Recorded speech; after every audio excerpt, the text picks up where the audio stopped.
So guys welcome. आज हम बात करने वाले एंगल्स के टाइप्स के बारे में। पिछली वीडियो में हमने पढ़ा था एंगल्स के डेफिनेशन का। उसके बाद आज हम टाइप के बारे में देखते हैं, लेकिन उससे पहले my self Abhishek and you are watching now confidential study.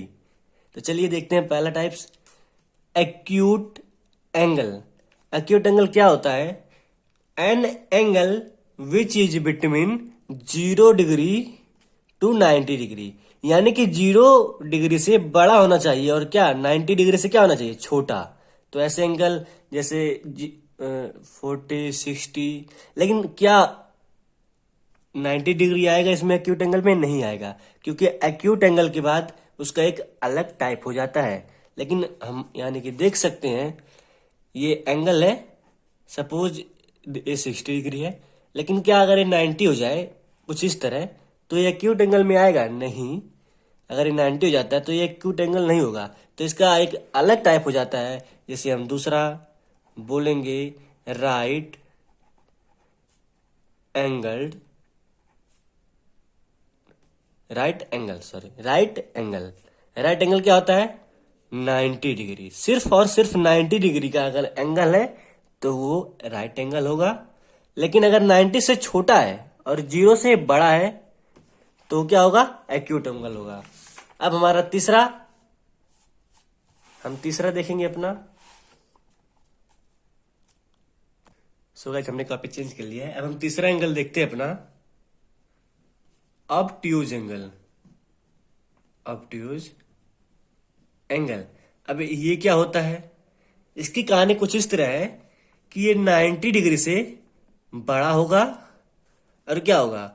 180 degree से छोटा होगा। ये एक्स यानी कि ये ऑब्ट्यूज एंगल है,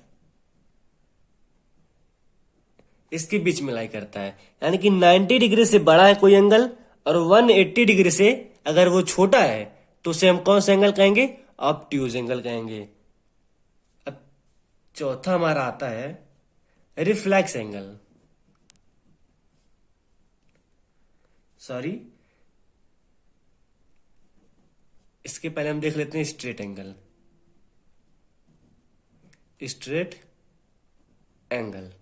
स्ट्रेट एंगल क्या होता है? अगर कोई लाइन या कोई एंगल क्या है 180 डिग्री का है, यानी कि कुछ इस तरह से है, यानी कि एक स्ट्रेट लाइन है और उसके बीच में पॉइंट और ये एंगल बना दिया जाए तो ये 180 डिग्री का होता है। यानी कि अगर कोई स्ट्रेट लाइन पे कोई एंगल बना हुआ है तो वो 180 डिग्री का होगा। चलिए अब हम देखते हैं रिफ्लेक्स एंगल। रिफ्लेक्स एंगल क्या होता है? ये 180 डिग्री से क्या होगा? बड़ा होगा और 360 डिग्री से क्या होता है? छोटा होता है। यानी कि अगर इसके आगे कोई एंगल बन रहा है इधर, यानी कि ये हमारा 180 डिग्री बनता है, और अगर इसके बाद कोई इधर से नीचे आता है और फिर यानी कि 180 से बड़ा हो जाएगा इधर और यहां तक नहीं टच होता है, यानी कि 180 से बड़ा और 360 से क्या है? छोटा है, तो इसे हम क्या कहेंगे? रिफ्लेक्स एंगल कहेंगे। लेकिन क्या हो कि अगर ये एंगल वापस आके यहीं इस पे टच हो जाए, यानी कि किस तरह, कुछ देखते हैं हम फिर। ये हमारा छठवां, जिसे हम बोलेंगे कंप्लीट एंगल किस तरह होता है? ये हमारा कोई लाइन है और कोई एंगल यहां से आके यहां पे टच हो जा रहा है, यानी कि 360 डिग्री रोटेशन कर रहा है। इसका 360 होता है, सॉरी ये 360 होगा, और इसे हम क्या कहेंगे? Complete angle. एक बार हम आपको फिर से पूरी अच्छी तरह से एक लाइन में समझाते हैं। अगर कोई एंगल, सॉरी हमने दूसरे कॉपी में लिखे थे, ये देखिए, अगर कोई एंगल 0 से बड़ा है और 90 डिग्री से छोटा है तो उसे हम कहेंगे एक्यूट एंगल। लेकिन अगर वही एंगल 90 पे आ जाता है, यानी कि कुछ इस तरह पर बन जाता है एकदम सीधा, तो उसे क्या कहेंगे? राइट एंगल कहेंगे।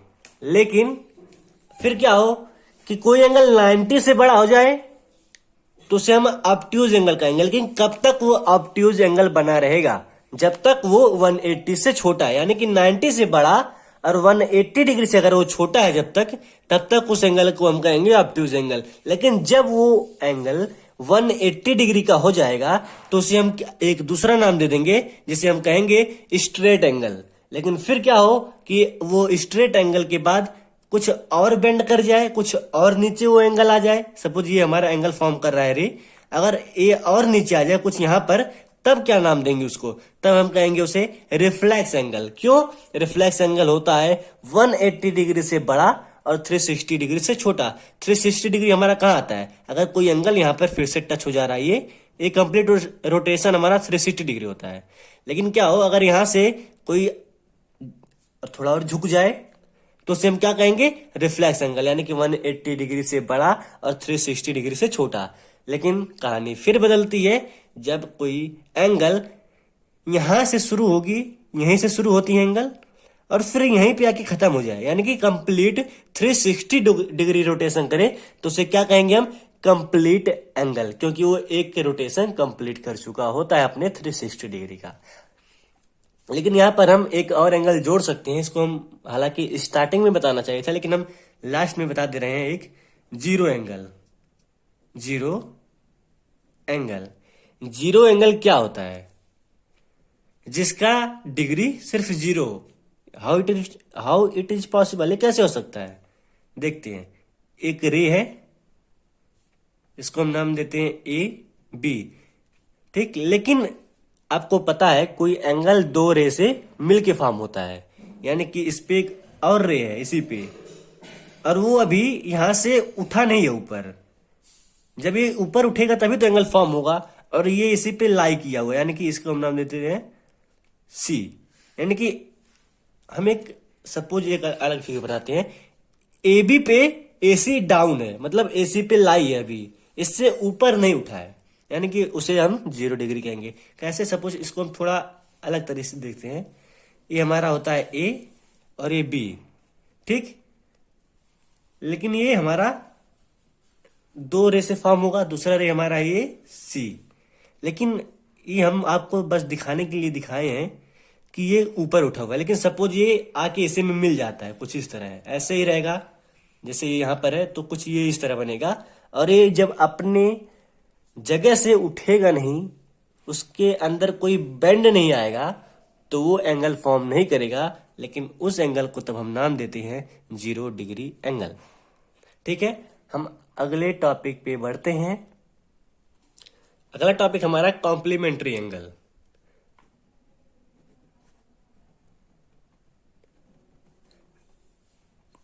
कॉम्प्लीमेंट्री एंगल, ये क्या होता है?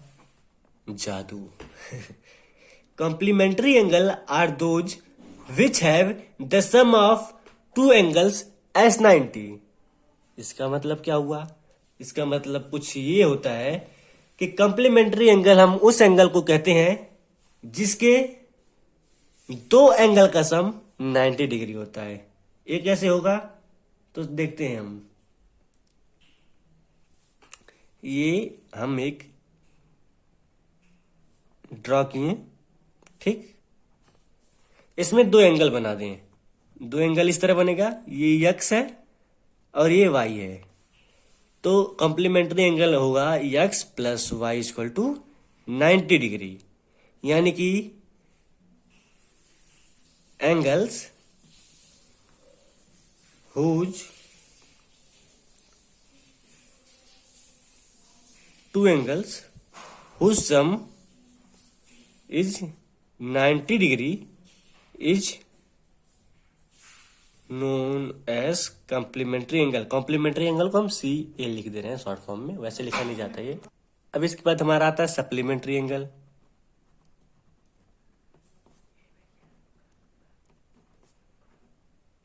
सप्लीमेंट्री एंगल, सप्लीमेंट्री एंगल क्या होता है कि जब किसी दो या दो से अधिक एंगल्स का सम क्या हो, सॉरी, जब किसी दो एंगल का सम, दो से अधिक नहीं होनी चाहिए, दो एंगल का सम क्या हो, 180 डिग्री हो। सपोज इसे हम मानते हैं ए, इसे मानते हैं हम बी, तो यानी कि ए प्लस बी इक्वल टू क्या होगा, 180 डिग्री, ठीक। इसे हम सप्लीमेंट्री एंगल कहेंगे। तो लिख सकते हैं two angles whose sum is 180 degree. ठीक, चलिए हम अपने टॉपिक पे बढ़ते हैं। अगले टॉपिक जो हम पढ़ेंगे वो है हमारा रिलेशन है किसकी किसके बीच में, रिलेशन बिटवीन टू एंगल्स। कैसे टू एंगल्स, अभी हम देखते हैं। पहला हमारा है एडजेसेंट एंगल। एडजेसेंट एंगल्स ये क्या होते हैं, इसका डेफिनेशन लिखते हैं। If two angles have the same vertex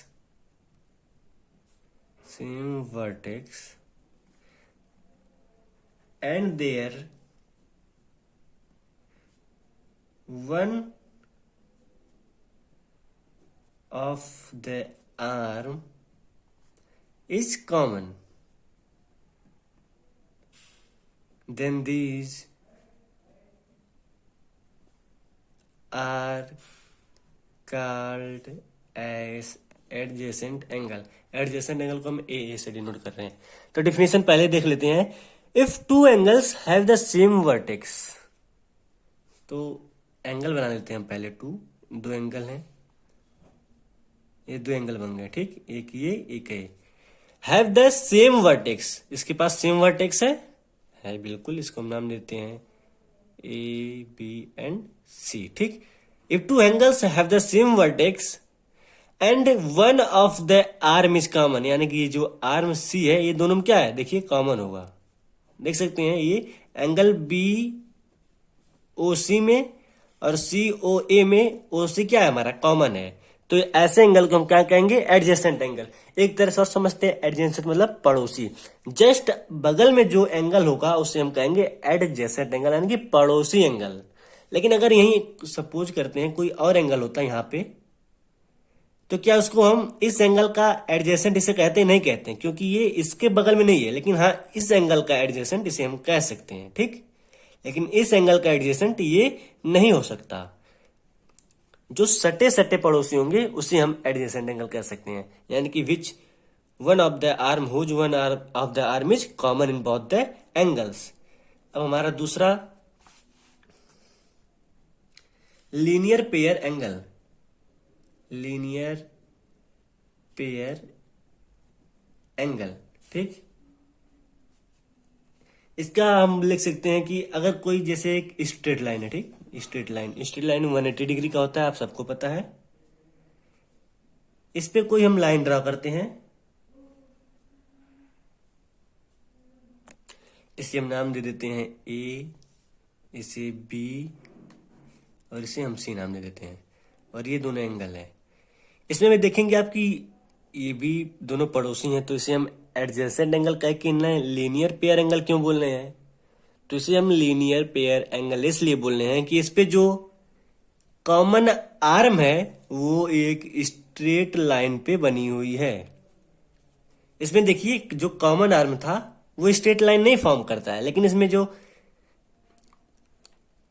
common line stand हुआ है वो एक स्ट्रेट लाइन पे बना हुआ है, यानी कि जो उसके दो अपोजिट साइड्स हैं, दो अपोजिट आर्म्स हैं इसके, वो क्या है, एक स्ट्रेट लाइन फॉर्म करते हैं। इसकी एक प्रॉपर्टी आप अगर मैच करें तो ये स्ट्रेट एंगल से कुछ मैच करेगी, क्योंकि ये स्ट्रेट लाइन फॉर्म कर रहा है। और आपको पता है स्ट्रेट लाइन में ये जो एंगल होती है क्या होती है, 180 डिग्री होती है। यानी कि अगर इसका हम नाम ए दें, इसका बी नाम दें, तो ए प्लस बी हमारा क्या होगा, 180 डिग्री। ये फार्मूला हम याद करेंगे, हमको कई क्वेश्चन सॉल्व करने में इंपॉर्टेंट टर्म है ये। लीनियर पेयर एंगल हमेशा 180 डिग्री फॉर्म करते हैं एक दूसरे को जोड़ने पे। ठीक, इसका डेफिनेशन आप अगर लिखना चाहें तो लिख सकते हैं कुछ इसी तरह, if the two angles have the same vertex and there one of the common arm and there one of the arm is common but lie on the straight line, then it is called linear pair angle। ठीक, अब हम अपने अगले topic की तरफ बढ़ते हैं जो हमारा है vertically opposite angle. Vertically opposite angle, इसे हम करते हैं वर्टिकली अपोजिट एंगल। ठीक, कुछ इस तरह हम जब प्रूव करेंगे तो इसको शॉर्ट में भी इसी तरह लिखेंगे। वर्टिकली अपोजिट एंगल क्या है? सिंपल सा इसका डिफिनेशन है, when two line intersect each other then there opposite angles are known as vertically opposite angles to each other. यानी कि अगर ये दोनों एंगल है तो ये इसके बराबर होगा और ये इसके बराबर होगा, और इसका वर्टिकली अपोजिट एंगल ये होगा और इसका वर्टिकली अपोजिट एंगल इसके सामने वाला होगा। ठीक, तो इसका definition, if the two lines intersect each other at a point then the opposite angles are to vertically opposite angles then the opposite angles are known as vertically opposite angles. इसका क्या खासियत है? इसको अगर हम 1 नाम दें, इसका 2, इसका 3 और इसका 4, तो एंगल 1 इक्वल टू एंगल 2 होगा और एंगल 3 इक्वल टू एंगल 4 होगा। इसका एक प्रॉपर्टी है, आप इसे भी याद करेंगे, हमको क्वेश्चन लगाने में इसका काम आएगा। फिर आता है intersecting and non intersecting lines. Intersecting and non intersecting line, non intersecting lines. ठीक, इंटरसेक्टिंग और नॉन इंटरसेक्टिंग लाइन, देखिए हमारे पास लाइन ड्रॉ करने के 2 तरीके हैं। या तो हम कुछ इस तरह लाइन ड्रॉ कर दें और कुछ इस तरह कर सकते हैं। आप इसमें डिफरेंस देखेंगे कि ये एक दूसरे को इंटरसेक्ट कर रहे हैं और ये एक दूसरे को इंटरसेक्ट नहीं कर रहे हैं। तो जिस तरह हम देख रहे हैं कि ये एक तरह का लाइन है जो एक दूसरे को इंटरसेक्ट कर रहा है, तो इसे हम कहेंगे इंटरसेक्टिंग लाइन, यानी कि the line which cross each other at a point it is known as intersecting line. Intersecting line. और दूसरा, ये हमारा दूसरा जो फिगर है, इसमें देखेंगे आप, इसका डिफिनेशन कुछ हम नॉन इंटरसेक्टिंग का हो जाएगा, नॉन इंटरसेक्टिंग का हो जाएगा। इसका डिफिनेशन हम कुछ इस तरह लिख सकते हैं, the line which never cross each other at a point are called non intersecting lines. Never cross each other, ऐसा क्यों भैया नेवर क्रॉस? क्योंकि अगर हम कोई सपोज लाइन ड्रॉ करते हैं कुछ इस तरह, तो अभी तो एक क्रॉस नहीं कर रहे हैं एक दूसरे को, लेकिन अगर हम इसे आगे बढ़ाते जाएंगे कुछ इस तरह, तो एक न एक पॉइंट पे जरूर क्रॉस करेगा। लेकिन अगर हम पैरेलल लाइन ड्रॉ करें, यानी कि कुछ इस तरह, तो इसमें क्या होगा कि ये एक दूसरे को कभी इंटरसेक्ट नहीं करेंगे, और इसे हम कहते हैं नॉन इंटरसेक्टिंग लाइन और पैरेलल लाइंस।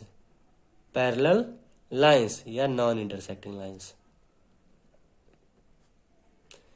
या नॉन इंटरसेक्टिंग लाइंस। फिर हम इसमें एक प्रॉपर्टी आती है कि इसके बीच का हम डिस्टेंस जब निकालेंगे, या यहां निकालें या फिर यहां निकालें या फिर कितना भी दूर निकालें, तो अगर ये डिस्टेंस x है तो इधर का भी डिस्टेंस x ही होगा। इसके बीच का डिस्टेंस कभी चेंज नहीं होगा। फिर हम अपने अगले टॉपिक की तरफ बढ़ते हैं, जो हमारा लास्ट टॉपिक होगा, पेयर्स ऑफ एंगल्स एक्सियोम्स। इसको हम लिखवाते हैं, कुछ हम यहीं से बता देते हैं। जो हमारा पेयर ऑफ एंगल एक्सियोम कहता है वो ये है, इफ अ रे स्टैंड ऑन अ लाइन, कुछ इसका होगा, इफ अ रे स्टैंड ऑन ए लाइन, देखेंगे ये एक लाइन पे एक रे है, एक लाइन पे स्टैंड करता है, then the sum of two adjacent angle is 180 degree. ये हमारा पहला है, मैं आपको पहले बता चुका हूं कि कोई अगर लाइन पे कोई रे स्टैंड करता है तो इसके जो एडजेसेंट एंगल होंगे उसके एंगल का सम 180 डिग्री होगा। और दूसरा जो एक्सियोम बोलता है वो कहता है कि if the sum of two adjacent angles is 180 degree then the arms which are not common of the angle form a line. फिर यही चीज होगा जो मैं आपको बता चुका हूं। ठीक, कुछ लोगों को कंफ्यूजन आ रहा होगा, फिर से मैं आपको क्लियर कर देता हूं कि अगर दो एडजेसेंट एंगल मिलके, सॉरी अगर हम फिर से देखें, अगर कोई रे है लाइन पे स्टैंड करता है तो उसके एडजेसेंट एंगल मिलके 180 डिग्री फॉर्म करते हैं, और फिर इसको हम अपोजिट करते हैं, जो हमारा दूसरा एक्सियोम होगा इसका जस्ट अपोजिट होता है कि अगर किसी दो एडजेसेंट एंगल का सम 180 डिग्री है तो उसका जो नॉन कॉमन आर्म होगा वो क्या होगा, एक लाइन फॉर्म करेगा। ठीक, तो चलिए आज के लिए बस इतना ही। हमारा इंट्रोडक्शन खत्म होता है, मिलते हैं हम अपने एक्सरसाइज में। Good bye.